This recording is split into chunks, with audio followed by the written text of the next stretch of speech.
We then proceeded at that point into our simulated countdown.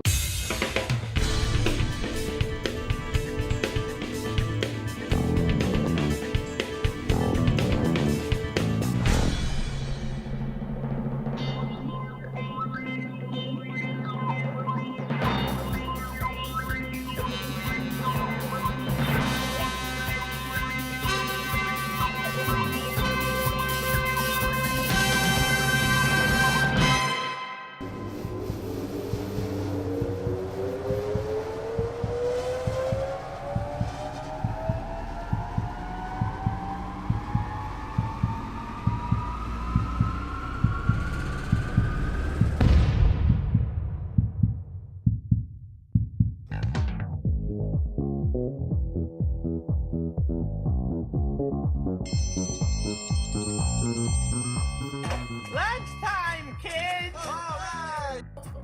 Yum, yum, yum, yum. Hello, friends. It's lunchtime. Hello, everyone. Welcome to the Lunch Break Show. I am Josh in studio with Zach and Matt and Anna. As always, we have two special guests in today. We have Daniel Cunningham and Gabe, and I forgot your last name, Gabe. Saldana. Gabe Saldana. Good, because I would have botched that name anyway. Gabe Saldana is in the studio, and Daniel is a horticulturist. I always say he put the culture in horticulture. Oof. Thank you, sir. And we have a fun topic that has to do with culture and etiquette. Why do you say that? Oh, yeah. Why? Why do you say that he put the culture in horticulture? Because he's a classy gentleman. All right. Yeah, he dresses nice. How long have you been sitting on that gag? For about, I wrote it down 5 minutes ago. There you go. So yeah, I've It's been aged like a fine wine. I can tell. So we had a situation, Daniel, our culture expert. We had a situation on Wednesday or Thursday, I forget. Yes. And for me, I have an Achilles heel, and it's Reese's peanut butter cups. I share that heel. Yeah. If they were the only thing in the room, I would eat them all. I can't help myself. Well, you're only human, Josh. Only human. So, unfortunately for us, our owner stocks the office chock full of Reese's peanut butter cups all the time. He's a good man. He's a good man. Good man. So Man of the people. we as a group had heard about this thing, and I think maybe it was Matt that told us, hey, if you put those in the freezer, they taste delicious. I mean, I'm not breaking new ground here. I think it's No. well-worn territory. But if I'm the one that introduced you to it, then I'm proud of that. I never had candy long enough to put it in the freezer, so that was for me. You carried that torch into the dark, Matt. Yeah. I appreciate it. It was just direct relationship from store to mouth. Yeah, even walking to the register, it's yeah. So as we figured this out, we started putting a handful in there to eat sporadically. Sure. So the other day, I kind of forgot about it, and I opened up our fridge in the break room, and I see the Angels have opened up a door and have left one Reese's peanut butter cup in the freezer for me. I open it and, of course, consume it immediately, and I go about my day. And a few hours later, Zach here goes, someone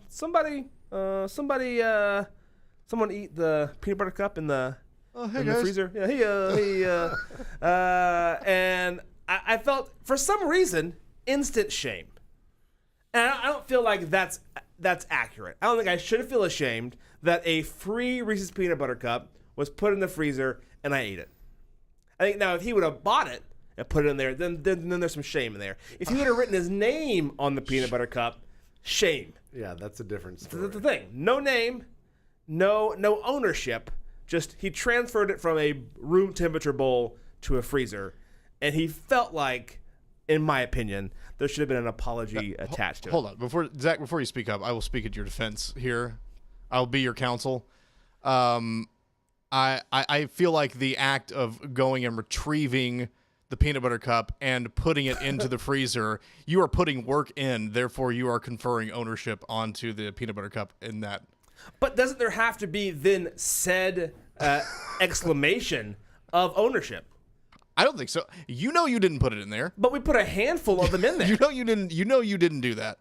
I didn't. But we put a handful of them in. We put like 10 in one setting. And this was the last one? Well, no. We had already plowed through those. Yeah. This was a fresh one that I did not. I knew I didn't put it in there, and I knew it wasn't part of the original 10. Sure. Okay, fine. But at the same time, it's a free Reese's peanut butter cup, and I ate it. And now I'm being compelled to feel bad about it. Can the victim speak? Your thoughts, Yes. please. All Yes. right, a couple Victim things. testimony. I've worked in offices with a lot of people, and typically in an office with a large number of gentlemen, it is usually a good move to write your name on whatever you're putting in the fridge. Yep. It's office standard. I agree. All right. And when I got that Reese's cup from upstairs, I thought about it. Take a Sharpie, put a big Z on it, done. All right? And I decided not to. Because I wanted to see what would happen. Because Anna wasn't here that day. It was a slow day. It was just the three of us. And I was like, I just want to see if it gets eaten, but if nobody asks. Just wanted to test the bounds of society. I just wanted to know. That's like putting a little bit of crack cocaine out in front of a crack addict and then going, I just want to see what happens.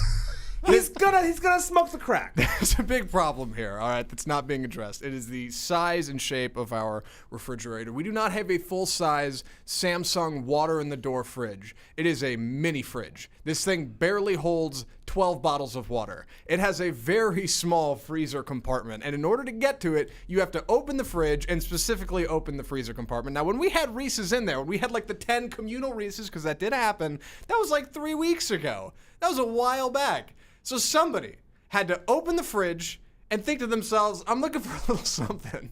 I think back then, open the freezer and see it and decide I'm going for it. if I remember correctly, those were also Reese's peanut butter eggs, and they were not.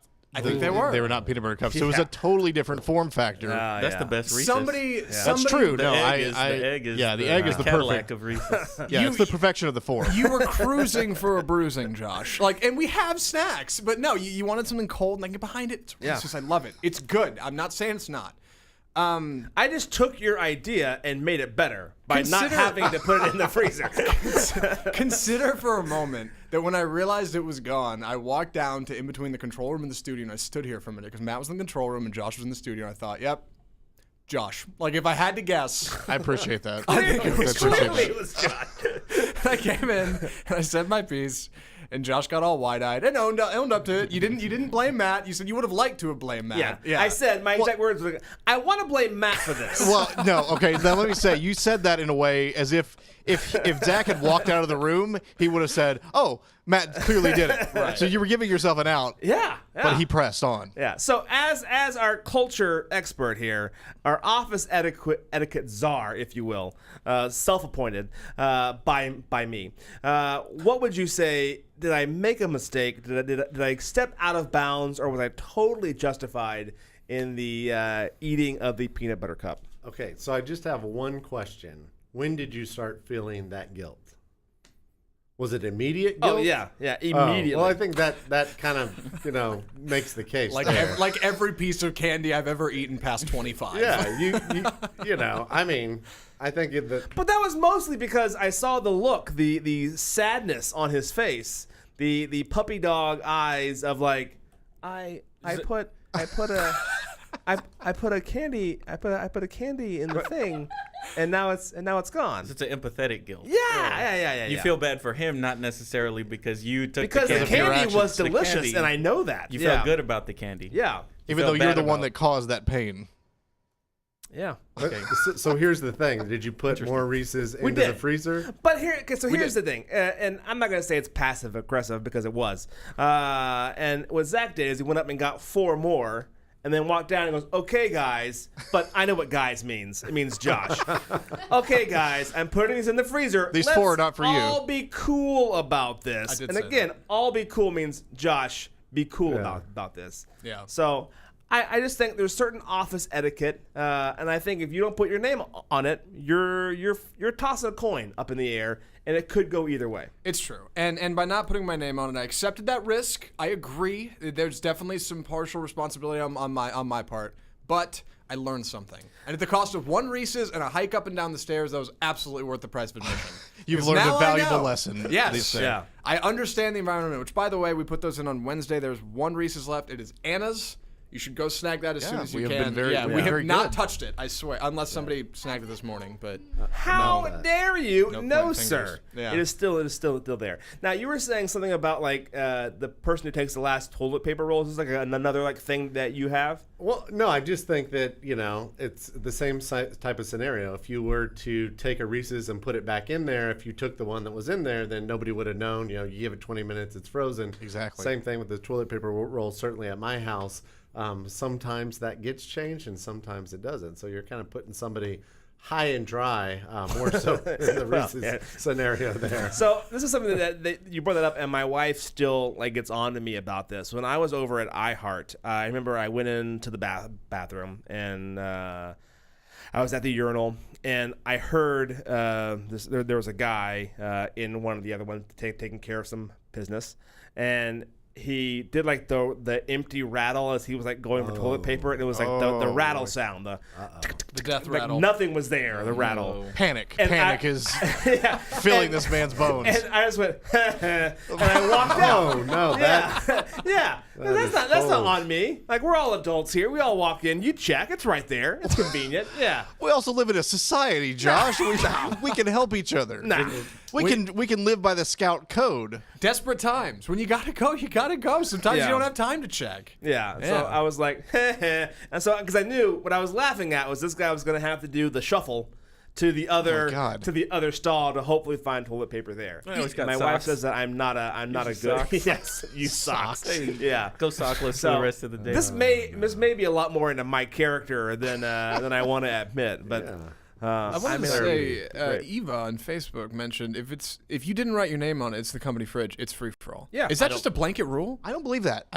I believe all of us know we didn't put whatever it was in there. If somebody puts a sandwich in the fridge, you know it's not your sandwich. Sure. You know you didn't bring a turkey sandwich to work. You know you didn't bring soup. You know you didn't put the Reese's in there. It's not yours. You don't know whose it is, but it's not yours. So if you're walking outside, you see a $5 bill. Do you not pick it up? No, of course I do. But But it's not- it's not outside in yours? public. That is the outside in realm of the public. public. It belongs to Yeah, someone. That's lost. It's not lost. I don't lose this. I don't accidentally drop a sandwich and it ends up inside the fridge. The difference is communal space, right? The difference is outside in public. You agreed that's community space. It's a good point. The But fridge, the fridge is community space. It depends on the office environment. Yeah, we Is got it? we got a So, lock yeah, on the door. Yeah, that is not community space. It's That like is everybody office space. Yeah, everybody has to agree that it's a community space inside the office. If everybody doesn't agree, well, it's great. It's how you Yeah. define the community, because I would say our staff is a community. Therefore, it is community space. If it is your personal fridge that you bring and keep under your desk, and I go rooting around in there, that's totally on me. Yeah. I'm a horrible cretin. So is it like if I just bring my bag in here, it's free to be If you looked left through that and soup stolen? on your desk alone for 30 minutes, I'm not sure what could happen. Everybody knows it's mine. Obviously, I kid, but I just wanted to bring up the etiquette factor. From now on, put your name on the candies, and I'm not. I honestly promise not to have any more frozen is Reese's where we peanut are. butter cups. This Because is where we are. I've already gotten scolded from my wife. She's like, "Huh, Josh always takes healthy lunches to work," and I felt so good about it. And now I know he's eating a lot of secret Look, candy. we're only human. Take it up with the Yeah. man upstairs. Yeah. Like the candy that comes through this office is obscene. Just keep sticking it in front of All us. right, yeah, Yeah. we're simple men. We're taking a quick break. When we come back, we're going to get back with Daniel and what he came in here to talk about, which was an event happening this weekend called the Texas Top 100 Plants, and they're native to here and how you can grow them, and they're even for the beginner. Stick around. We have Daniel coming up next on the lunch break.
And we are back on the Lunch Break Show. I am Josh in studio with Zach, Matt, Anna, Gabe, and Daniel. Now, Daniel, you have an event coming up this weekend, and I want to get to it because I myself have talked about doing my backyard. Now, given it's been for a while, but I want to have a backyard with like colorful plants that are lively but easy to maintain. And part of the easy to maintain part is them being native to the area.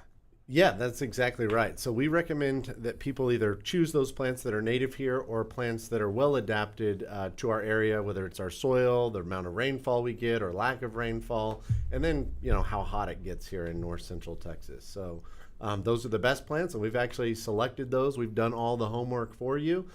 We actually have a searchable database where people can go look at the pictures of the plants, pick out the ones they like, what areas they thrive in, if you have an area that's full sun or full shade, all the pretty colors of the flowers and textures, and you can pick the ones that work for our area. If you're even borderline curious about this, there is a great thing that they have, which is a card deck with the top 100 native Texas plants, and it shows you a picture of the card. I'm not going to try to pronounce these names because I'm going to just botch them. But you can see the picture of the plant. It tells you in the back how high they grow, how far they spread out, where they need to be, the light, the water, all that different kind of stuff, when they bloom, when they go away. So basically, if you want to plant, you plant this, you can measure out and map out in your backyard where they would go. And then you keep this either on your gardening shelf or whatever, so you know constantly how you're doing, what you need to add to them. It just makes gardening really easy. Sure, and these are great tools not only for landscape design, like you talked about, if there's a problem area in your landscape you want to revitalize, but also they're great to take with you to the nursery. So if you're going to the nursery this weekend, you can take them so you can choose the right plants and maybe not the plants that you can find from time to time that really take a lot of effort in order to grow and thrive in North Texas. So we've already done all the vetting for you. So now your event, you said that you're going to have like a class or a lecture? Yeah, so we do maybe 3 or 4 different free classes. Part of the state's outreach program, Water University. We teach a lot of classes on a variety of different subjects. And tomorrow at the Texas Discovery Garden, there at Fair Park from 9 to 11, we have our top 100 plants for North Texas class. And that is free to the public. You can go and register now at wateruniversity.tamu.edu. And if you show up there, Dallas Water Utilities has bought a bunch of these decks of cards, and they're giving them away for free. So we normally charge $5 for these. Anybody that comes tomorrow can get a deck of cards for free. That's so cool. And then now outside of that, let's just say if your Saturdays are already blocked out and you can't go, they have all kinds of resources online as well. Yeah, so that searchable database that I mentioned, we have all different types of publications. This one is one of our favorites. My colleague Gabe Saldana worked really hard on this. But basically, this is a newcomer's guide to gardening, and you can download this for free to your phone, to your laptop. And if you're new to gardening or just new to gardening in Texas, we have so many people moving to north central Texas from not only California but East Coast, all over. And this is basically just everything you need to know to be successful gardening here, whether you want lawn, landscape, a vegetable garden that's lush and produces, but none of the fluff. It's all just the essentials of gardening in North Texas. There's a question here on Facebook that's from John. He says, if someone else puts plants in your yard, is it okay to eat them? With a question mark. Is their name on it? Yeah. So it's kind of, but it's one of those deals because you actually have told me, this is one of the things I like to tell people, you taught a class for people who could just walk around in Dallas area in North Texas and find plants that you can actually eat, right? Sure. So I'm a big plant nerd. If y'all haven't figured that out already. But we do teach a foraging class, and we've actually been lucky, Gabe and I both, to go with some local chefs, but also with people from the community, and not only teach them what plants that they can eat in their home landscapes. There's tons of plants that are beautiful, they're horticulture plants people use for their ornamental value, but people thousands of years have eaten those plants, and some of them are actually pretty good. I don't like to eat stuff that tastes bitter and is gross, and so we do teach a class that tells you the wild plants you can eat, the weeds you can eat, and then the plants in your landscape, and that class is free again. We have one of those coming up here in the next month. I feel like there's a food truck idea in this here. Drive around and forage Yeah. and make food. Sure, yeah. So that's pretty cool. And then one more thing, you said that you had the class that you could teach, and then you wanted to talk about tax-free. Yeah, so each year, you may have heard of these, tax-free holidays. If you're buying, back-to-school stuff for your kids, there's also tax-free holiday for the Energy Star, energy-efficient stuff. You can get a break if you're buying efficient light bulbs and that type stuff. And that's Memorial Day weekend here coming up at the end of the month. Yeah. But we also have a water-efficient tax-free holiday that is Memorial Day weekend. So that's inside your home. With fixtures, shower heads, toilets, anything like that. That's all tax-free that weekend. So Saturday, Sunday, and Monday of Memorial Day weekend. But then stuff outside in the landscape. So whether it's efficient irrigation, mulch, compost, stuff like that saves water. But then also plants are tax-free Memorial Day weekend. Great. So you can take your deck of cards, you can take your gardening guides, you can go there, buy all the right stuff, and then not pay federal or state tax, which is great. Yeah. Save yourself, $8 or something. Yeah. But it's Well, good, no, but yeah. if you buy like $3,000 or $4,000 worth of plants, Sure. which if you're going to do your whole backyard, that's ballpark It where you're going to is, be at. yeah. So that's a big chunk of change. Daniel, I appreciate you. If anyone wants to find this online, where do they go again? So one of the best ways is to go to wateruniversity.tamu.edu, and also you can hit me up on social media if you have any questions at TXPlantGuy, Instagram, Facebook, or Twitter. And you'll find a link for that at some point in time in our comment section. Okay, so you just great. click on that, and that's how you can go straight there. Daniel and Gabe, I appreciate you guys coming on.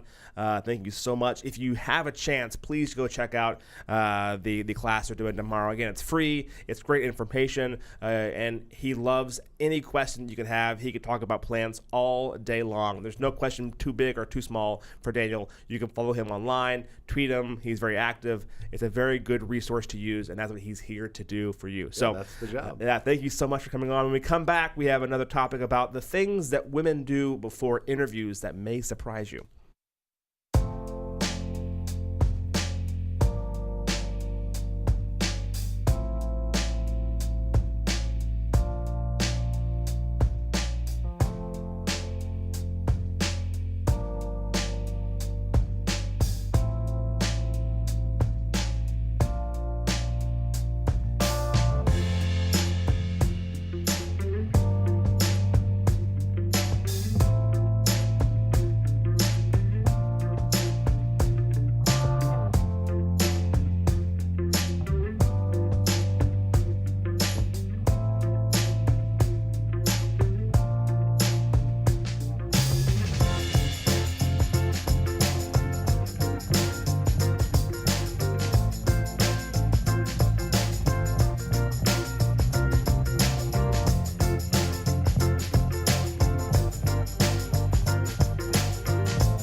We are back on the Lunch Break Show. I am Josh in the studio with Matt, Anna, Zach, and our special guest, Dana. Diana. I was so close.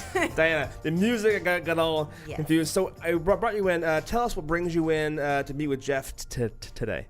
Well, we work at Fertility Specialists of Texas, and we're talking to them about helping us with our media and brand awareness. So fertility experts, is that just helping men and women conceive? Yes. So we have 3 physicians, 3 locations in the Dallas area, and we have 3 fertility experts that are going to help build families. That's great. Yep.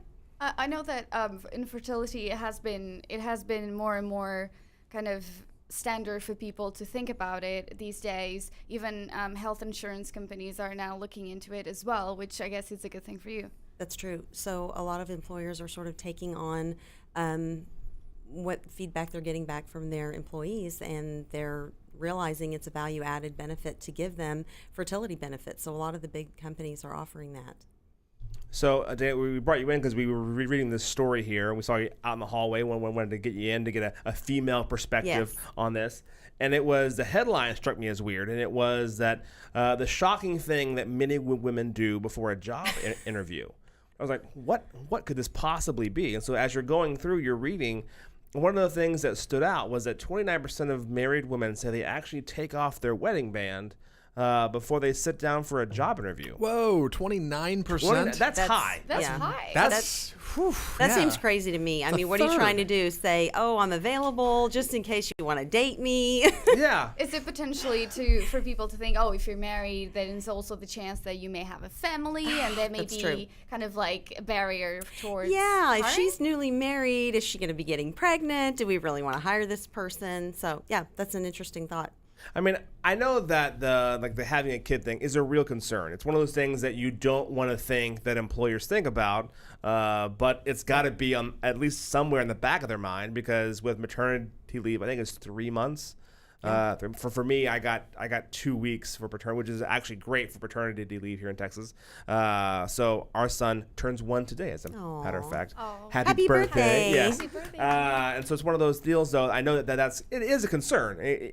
You hope that someone can look past it, but it is one of those things that you have to think about. I think as a woman, you would want to be judged, based on your merit. You don't want to be, are they thinking about, am I going to be leaving this job? You just want to be judged on your merit and have nothing in the way of that. So that's probably why they're taking the ring off. Yeah, they said the survey went on to reveal that many men discriminate against women. They say up to 59% say that they have thought about whether or not to ask about if you're thinking about getting pregnant, if you're thinking about having kids. It's one of the things that my wife and I have had talks about before, about her saying how it seems unfair. She worked in corporate America for a long time, but now she works from home and takes care of our son. But she was saying, back when she was at the office, it always kind of seemed like if there was a sick kid, then for some reason the moms were always the ones that seemed to draw the short straw. And it was never a dad saying, well, my son's sick, so I can't go to this meeting, or I can't go on this sales call, or I can't do it was always seemed like the mom was the one that took that role. Why do we think that is? I mean, it's one of those deals. I mean, I don't know if it's because moms are like, well, I'm going to have to be the one to take, Junior to the doctor because dad doesn't know the health history and dad doesn't know what's going on. Or just that, maybe mom is like, well, I know dad's not as good at this stuff as I am, so I'm just going to kind of do it. Because I know as a mom's perspective, that's kind of like the role we always play is dad can't do it right, so we're going to take care of this too. I will say that may be a cyclical thing, because my wife is organized and buttoned up and has the little accordion file of all with the health histories. Yeah, she knows all the stuff, and I kind of go into autopilot, not because I don't care, but because she's got it. Right. And so they become one of those like self-fulfilling prophecies that she's got it. So why? Yeah, like when the doctor asks you this question, you're like, don't you know that? It's in the record. Yeah. Oh, sir, you are wrong 1 second. Yeah, there you go. Yeah. So it's one of those deals for me that I'm being aware that I need to be, even though she's the general and she has it all under control. Yes. There needs to be at least 2 generals of me being at least somewhat prepared for those kind of we want you to be involved, but maybe not too involved. They said that 46% of women have actually been asked about their kids. They're not supposed to do that, so I guess it's true. Either they don't know or whatever it is, but they ask and they feel compelled to answer. It's one of the things that I just never guess I thought of before, but it just seems crazy that you would try and deceive. Because ultimately, do you want to work for a company like that? I don't know. I mean, are they really doing it to deceive, or is it just kind of being conversational, trying to find common ground? Oh, we have kids that are the same age, and, Sure. I don't know. I mean, I know legally they probably can't be asking those kind of questions at all, but it does happen. It's weird. If you're applying to a job that's supposed to kind of last, something you're going to be at for a while, and let's say your potential employer notices you're not wearing a wedding ring, and then you come in on day one and you've got one, what does that say? What's the mess? I mean, if this is the kind of person... Yeah, we got married over the weekend. If this is the kind of person that would judge you, and think to themselves, oh, she's not wearing a wedding ring. Great. Potential candidate. And then you come in and you're wearing one, then you're in a weird spot. That's no good. You got to make this thing last. You should probably just be honest up front. Yeah, that was kind of like my thinking of the long term play, as if you are, because then it's you're irrational and you got married in 2 weeks.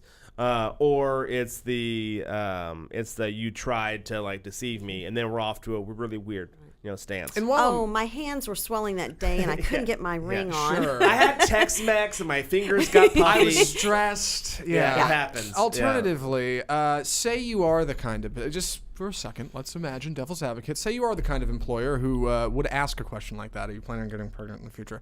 Any way to do that without coming off sounding like a total bad guy? No. At all. Any way in the world I don't to think so. nicely deliver that without sounding like a the tool. only thing you could do, and I'm saying it's not the correct approach. No, it is the please. wrong approach. Yeah. But without saying it, go, oh wow, your hips are perfect for birthing. That's what you could say, and people would go, yeah, it's no, it's a straight up no. But that's not. I'm not asking if you're going to give birth or if you have given birth. But man, your hips, Great shape. Yeah, sure. Yeah. Then Are you sure you want to wreck that figure by getting pregnant? Gosh. Yeah, or then we have great packaging for baby showers. Yeah, Are you right. interested in applying? Should I take you in? Yeah. Golly. I'll go ahead and call my attorney now. And give us a little Yeah. yeah. So it's one of those crazy things. And so that's kind of what I thought would be kind of fun to bring up and kind of talk about. It's something that, whether it's legitimate or not, it seems like a lot of women are feeling that stress.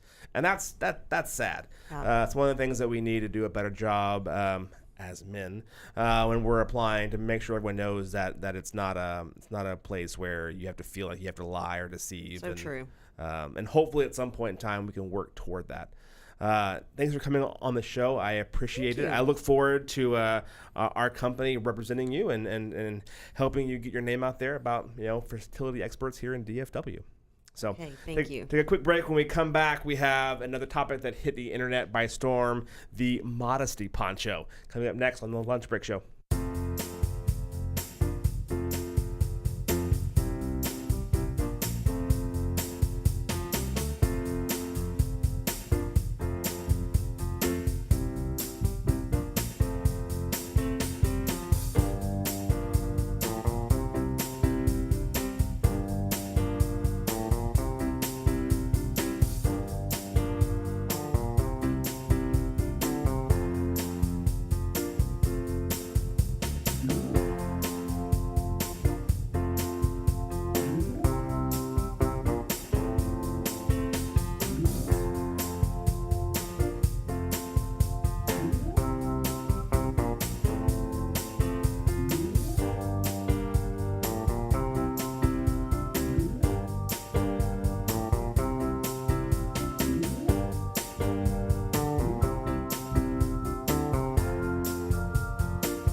And we are back at the Lunch Break Show. I am Josh in the studio again, as always, with Zach and Matt and Anna. We're all here talking about things that are topical, and there's nothing much more topical right now than the date, which is May 4th, which is, if you've noticed, is in all of our little, like, in-between break, little, like, Star Wars-y themed. Yes.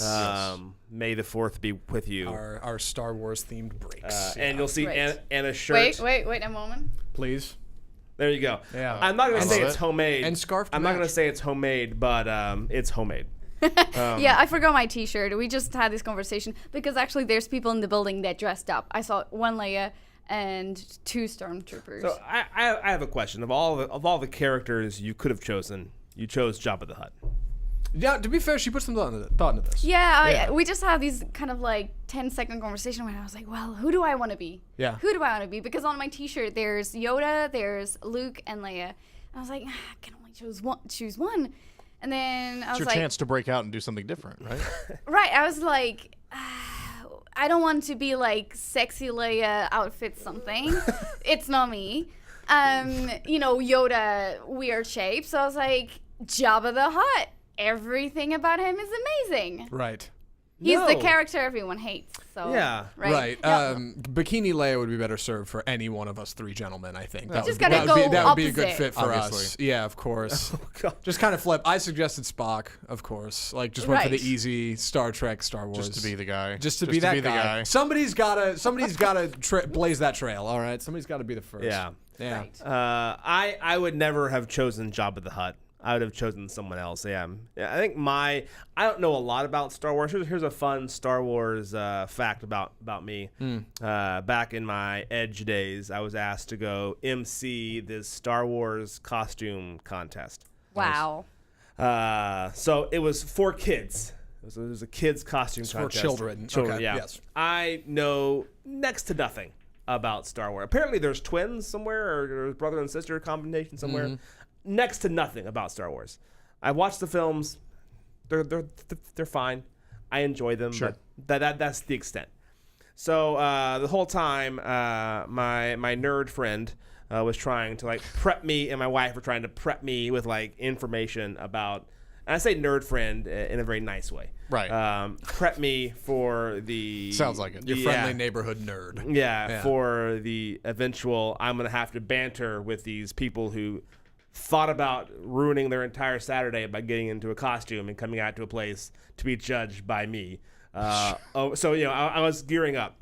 Needless to say, I didn't get asked back a second time. I showed up. You couldn't even fake your way through this thing?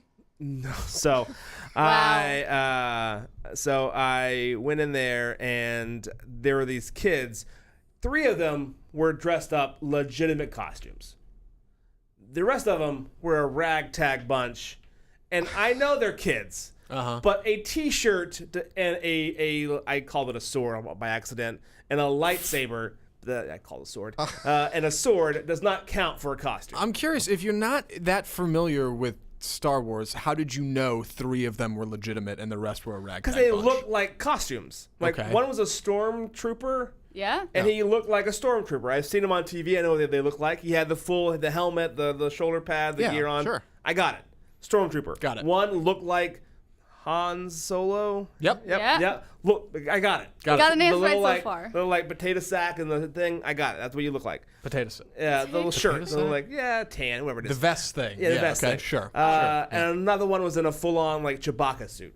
I got it. I got right. those 3. Sure. Everyone else had like a Darth Vader T-shirt on and a little like lightsaber. And I was like, no, that's not even Right. putting any effort Yeah. in. 3 of Come you showed on. up in tuxedos. The rest of you were in tuxedo shirts. Yeah. Yes, got it. Okay. So I took it upon myself to openly comment, Openly shame these poor openly children? shame. Wow. And I'll tell you this: when parents take their kids to a place, they don't want them to be judged by some guy up on stage. how does that get them ready for the real world? I mean, That's really. what I'm saying. Yeah. Like Yeah. Come on. Yeah. So I was like, I literally said to one kid, "That's not a costume." Next. And went Wow. to the, yeah. Like half of the kids there, like, Yeah. ow, ow, ow. I think I vaguely heard some boos coming from the crowd. Wow. Cool laser sword. Yeah. Next. yeah. Today on the lunch break, we learned all the bad things about Josh.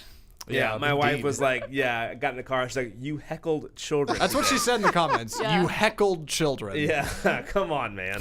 Like, think about your life. Look, you're an MC from the Edge, all right? You were doing your job. What do you expect? What do you expect? You bring a rock station stunt guy to a show. You hired Michelle Wolf. You got what you paid for. Yeah. Like, it is what it is. Yeah, you knew. They knew your material. Lesson learned. Yeah. They did not invite me back again. So there you go. A little fun fact about me and my Star Wars trivia. So we had this thing that we're talking about, the Modesty poncho. The Modesty poncho. This was all over Twitter, probably on Tuesday or Wednesday. But if you didn't see it, the Modesty poncho was for this Catholic school. I don't know where, it doesn't matter. This Catholic school had a prom, and at the prom, there was someone there who had all of these ponchos. And if they thought that you showed too much décolleté, which is your cleavage area, if you showed too much of that area, they would make you put on the modest poncho. Do we have a picture of this? I hope we do, because I haven't seen it. I'll go digging around. Yeah, Sorry. the modesty Stand poncho, essentially take a square piece of cloth, Right. probably 3 foot by 3 foot, cut a hole out, put it over your head. Okay, so it's almost like a trash bag, except cloth. Yeah, it's a cloth Not trash bag. plastic. Yeah, it was not meant to match your attire. Right. It didn't come in several clothes. Didn't come in colors. It was like, I think, like maroon. It was like school color. We got like a polyester cotton blend. What are we dealing with? Yeah, Might I'm as well sure. put lampshades So on. here Come of was shame. my immediate thought. Yes. My immediate thought was you kind of had to know that was coming. You're at a Catholic school. They're conservative. You're not forced to go there. You're being is that Oh it? God, that is Yeah. not a flattering color. Yeah. And it doesn't even like go all the way down or anything. Right. It's not like a shawl. No, it just like covers it's the just- shoulder. It's like a reverse dog cone. It Yeah. goes down below Yeah. your shoulders, and that covers whatever's going on down there. It's just like bright orange, red. Yeah. So it's I get why ladies there would feel that it was tacky. I Sure. get why parents would be upset that their daughter had to put one on. But I don't think they're mad at the intention. I think they're mad at the feeling. Much like if you go back to the beginning of the show with the Reese's Peanut Butter Cup and being shamed. I think they feel bad because they feel like they got shamed. Okay. And so, because They got embarrassed, right? They Yeah. showed up and then they're being They got forced to embarrassed. wear So this thing. obviously the moms and dads bought the dress. The kid's not going out and buying a $300 dress on their own. They bought the dress. They Yeah. saw the dress. They knew what it looked like, and they were okay with it. Now another adult is coming in and saying, your opinions are bad. They have to wear this should feel bad. cloth sack. Yes. I think that's where the tension comes from. I mean, there's also a little tension that prom is a big night for some people, especially when you're in high school. Prom is a thing, right? It's important. It's like the homecoming game. A lot of people want to look back and remember that fondly. If you got to wear a modesty poncho, or if your date has to wear a modesty poncho, like that's gonna hang you up a little bit. That bright orange nonsense is gonna be like burned into your memory. It's never gonna go away. It's kind of like a more obnoxious, like scarlet letter. Yeah. Is kind of what it is. Yeah. Like, I don't know. I get why you do it. For our school, we had a similar thing. We didn't have the modesty poncho, but the vice principal was at the front door. Yeah. And if your dress was too revealing, you didn't get in. Okay. So that was like, I'm sorry, you knew, and they put out the dress code weeks and weeks and weeks before, and it was a clear measurement, like it was a measurement from the neckline down how far you could go, they had it all mapped Like a out. tape measure. So yeah, she literally just had like a ruler, and Yeah. she'd be like, "You're good." Anyone that she had a question Wow. about, Yeah. you're Yeah. good. And to my knowledge, I never heard of anyone having a problem. Yeah. Like everyone followed the rules and was fine. Nowadays, they stand at the door and prom with a magnetic wand and like check Yeah. everybody Right, before yeah. they go in. No, Yeah. we're just checking your neckline. Yeah, you're fine. You can go. Yeah. So it's just one of those deals. I get both sides. I do feel like, though, if you go to a conservative school, that's the rules you go by. I imagine they had to have made that. Well, I don't know, I guess, but I would hope they had made some sort of announcement prior to prom and saying, "Look, here are the here's guidelines, what's acceptable, here's what's not acceptable, and there will be ponchos waiting for you upon entry. So you always have the people that don't follow the rules, right? You spend all this time creating all these guidelines, and there'll be the people that did not care or did not read it. So it's always like, well, you just like throw them the poncho. Somebody always brings an air horn to graduation. Yeah. Even though there's signs everywhere that say no air horns, And God somebody bless those people. always brings one. It's always Thank you. like 5 people. Thank you. Thank you for the those worst. people. The worst parts of society, bringing air horns to graduation. Yeah. Finally there it found is. a reason to use the Yeah, air there it horn. I is. love it. Yes. Well, I gotta say that we have a comment that just shines a light on our office in a way that I have never thought about. It says, next time someone eats someone else's food, Modesty poncho for the rest of the day. So now it's just a shame John. Shame poncho. poncho. Yes. What do we have? We cut a Modesty poncho out of. I'm sure we got I something. don't know. We Yeah. can figure it out. We can find fabric. We'll for find something obnoxious. Just a food stealer poncho. I am a food stealer. That's what it says on it. I will say this, going back to the I'm a topic. thief. I think girls have it way harder That's true. than guys do. Because guys, I mean, for the most part, you're getting the standard black tux, and no one's really like going hog wild. You'll have a couple of the guys do like the white tux, whatever it is. But for the most part, Yeah. A couple of jokers out there with you're maybe getting a the- pink You're getting tux. the I just want to blend in with the crowd. Somebody black tux. bringing a blow up doll named Judy to prom with them. Sure. Yeah. Yeah. That's standard They're all operating types. procedure. Yeah, all types of jokers out there. But for the most part, but for girls, like if you have the same dress, it's a thing. It's like it's A one of those. no-no, Yeah, as it's a in, no-no. Yeah, and so it's harder. It's harder for girls. That's why I think there should be like like prom is a standard black tie, black dress. Like it's a cocktail thing where you wear. That way you can't tell. It's just everyone's wearing the same thing, and you're there to have a good time. This is a little like the what was it you were talking about? Like having like network labeled polos or something that we wear, like just a standard uniform approach to it, just to cover all of our bases.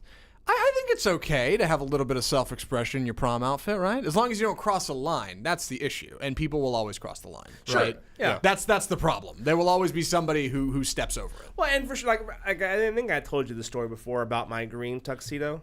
No. No. When I moved around a lot growing up, and I moved to this new school my senior year of high school, and for ours we had an award assembly where if you got an award, and so I was the only senior in the theater club and debate club who was male, so hats off to me. Nice. So I got the. So you're saying you were the most popular kid in school? Yeah, I was the drama club beau and the debate club beau. Sure. Yeah, because I was the only one. It was the beau of me. Yeah.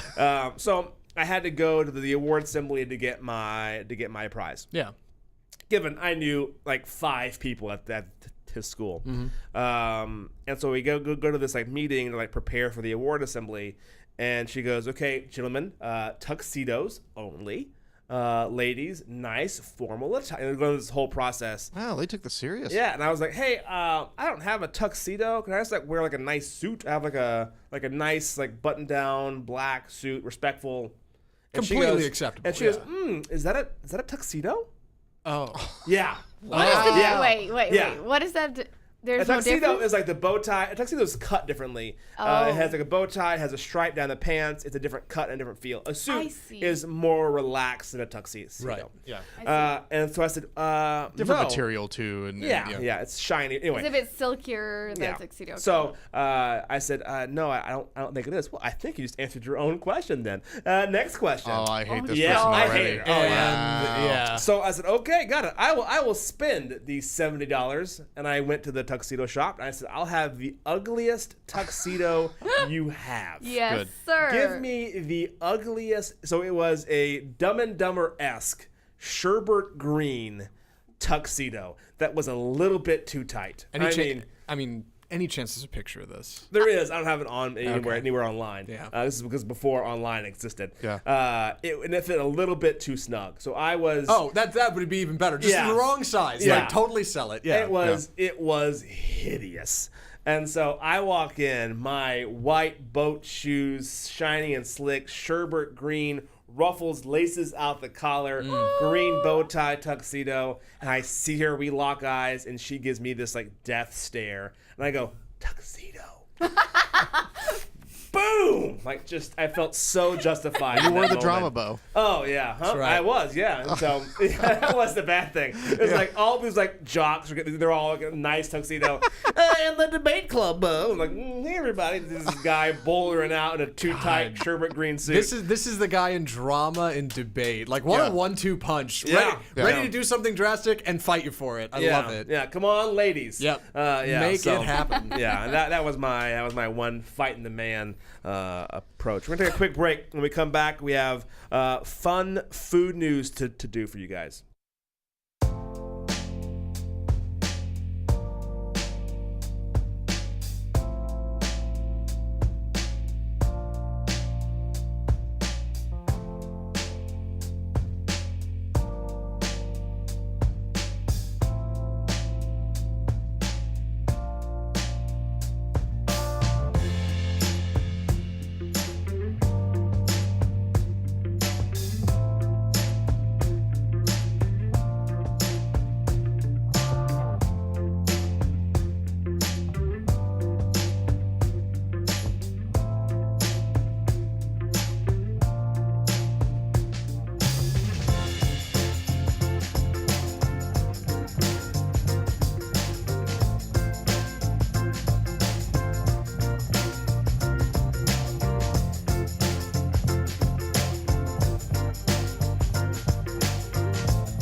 We are back on the Lunch Break Show, and of course, it wouldn't be a Friday Lunch Break Show without a little bit of thing we call food news. We still have to get a sounder for food news. We haven't got it yet. We need but something.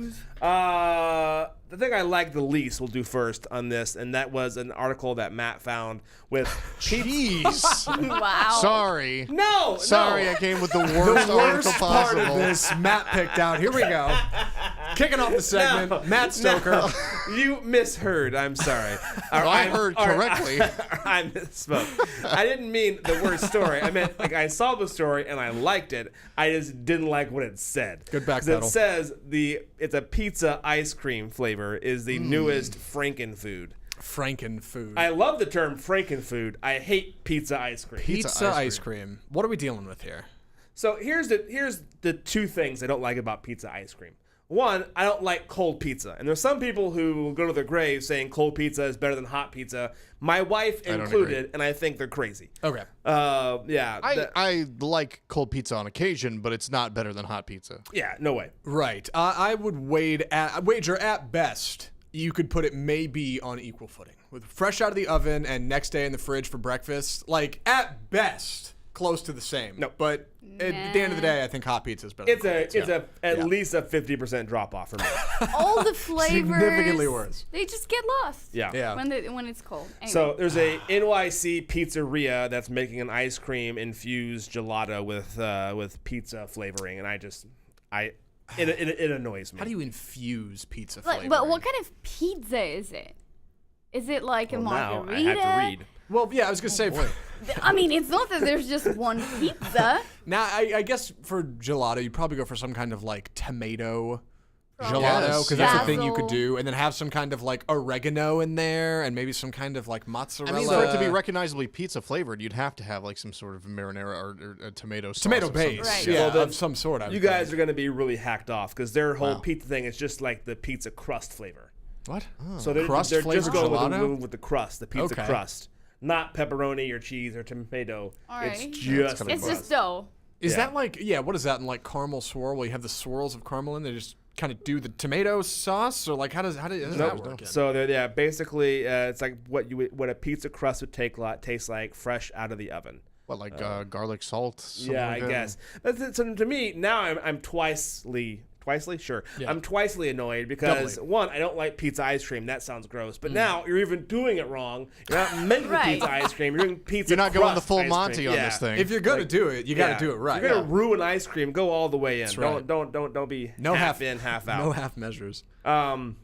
Another thing that we found that was Better stories than what I found. No. Clearly. Also a you story. Here's the good stuff. Yeah. The Burger King Whopper for a boarding pass thing that they're doing at Burger King. They're changing a Whopper for your boarding pass at the airport. Wait, what? A Whopper for your boarding pass? Wait, Yep. so you get Burger King will give you a Whopper if you give them your boarding pass at the airport. So I go to the airport. Yep. I get my ticket. I stand in line. Yep. I get through the awful TSA experience. Yep. I find my gate, and I think to myself, man, I could go for some refreshing BK. Yep. And I roll down to the Burger King that I assume is in 8 of every airport in America. Like, there can't be a lot of those. DFW doesn't have one. Anyway, and I can give them my boarding pass, and they will give me a Whopper. Yes. How do I get on the plane? You don't.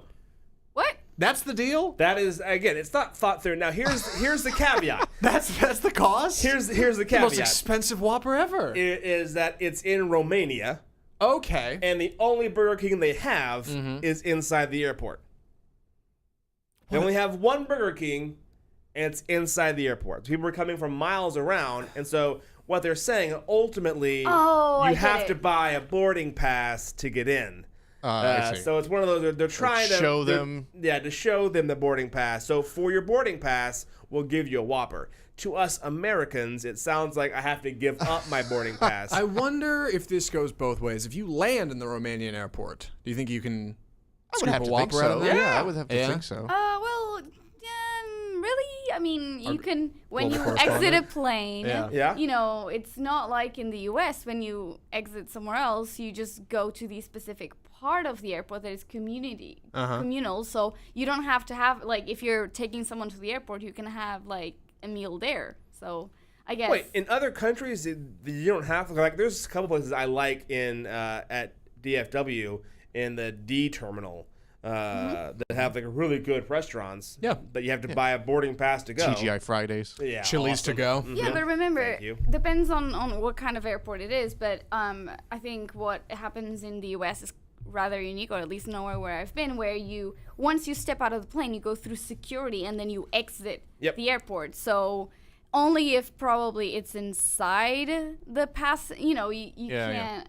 Oh, God. Unless you're connecting. I guess that makes sense. I can't even make sense of my own. If you're spill. connecting through Romania. Yeah, exactly. Get you a BK. I'm sorry. Just No, to no, no. I was finalize going to this. change the topic, please. In certain parts, like some airports that have international terminals, you have to show your boarding pass to, and then they scan it and they see what's your destination, final destination. If you're outside the European Union or whatever, they give you tax back, or they don't add the tax to. That's why the tax-free situation happens. Oh. When you're in a store in the airport inside it, they will be like, "Let me scan your boarding pass," and then that way they know the final price. Gotcha. Oh, that is a whole lot of hassle for Side nickels and notes. dimes. Boy, we went from a Burger King kind of throwaway story to some really knowledgeable information Today about I the learned. European Union. I wanted to ask, do you guys, when you say you're going to fly somewhere, right? If you're flying out, you got a half hour gonna right fly before your somewhere, plane shows up. You're probably going to grab a little something. Yep. A little snack at Hudson News or coffee from Starbucks, or if it's early in Yeah. the morning, breakfast from wherever. Sure. If you land and you're going to get an Uber or somebody's picking you up, are you getting anything at the Nope. airport on I'm your way out. out? I'm out. No. Yeah, I'm Right. straight out the door. I know somebody that does that. They're big on the Auntie Anne's. Whenever they land, it's like tradition. Oh, we'll go hit Auntie Anne's on the way out. I'm like, really? Yeah, no, I'm not. Why? Not for me. I No, wanna leave yeah, as soon as I'm ready to possible. go. Yeah, I just spent 3 hours on a plane. I want to get out of here. Weird. I didn't know if that was a. When I traditional was the first flight I ever took with my now wife and her family was to Chicago, and at that time the Angus patty for the Burger King had just come out. Like that was like their newest. Like hey, like before this is like real meat, not whatever we were using before. This is like the real thing, and I wanted to try one. And so I remember we got to the airport, and this was the first time that we were ever like traveling as a group together somewhere. So her parents were there, and they're very nice and polite people, and I'm, you know, the big American. And so I went like, hey, I'll be right back. I'm gonna go grab me a Whopper. Well, the line was kind of long, so everyone starts boarding. Not back yet. Everyone's now on the plane. Not back yet. They're about to close the door. My then girlfriend, now wife, is getting concerned. And then all of a sudden, here I come. they had to hold the plane so that I could walk down the aisle. You're Yeah, with Oh my my God. bag of Whopper going, it's okay, folks, I have my Whopper. And got it. everyone's thinking the exact same thing, which is what I would have been thinking if I'd have been sitting in that chair. The last thing you need right now is a Whopper.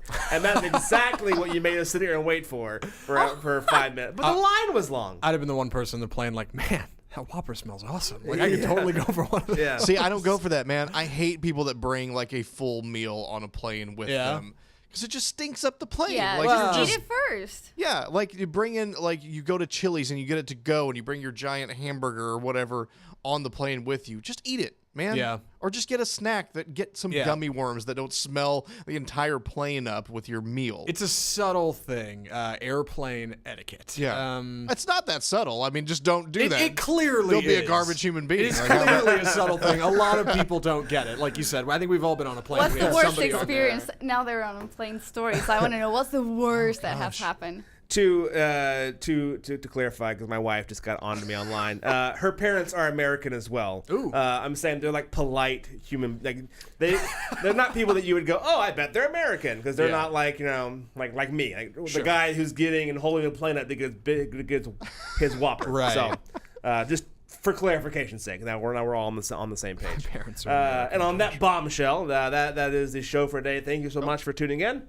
Coming back on Monday for more lunch break here every Monday, Wednesday, and Friday from 12 to 1. Be sure and like, subscribe, follow, retweet, whatever you do on whatever platform you're on. Thank you guys so much. You can Good. catch us On as brand. well. Huh? On brand. Yeah, on brand. Whatever it is that you do, however you do it. Also, if you missed the video part of this and you want to catch it on your car ride home, you can find the audio-only version on Amazon, on iTunes, on Google Play, iHeartRadio app. Wherever you find your podcast will be there, waiting in the wings.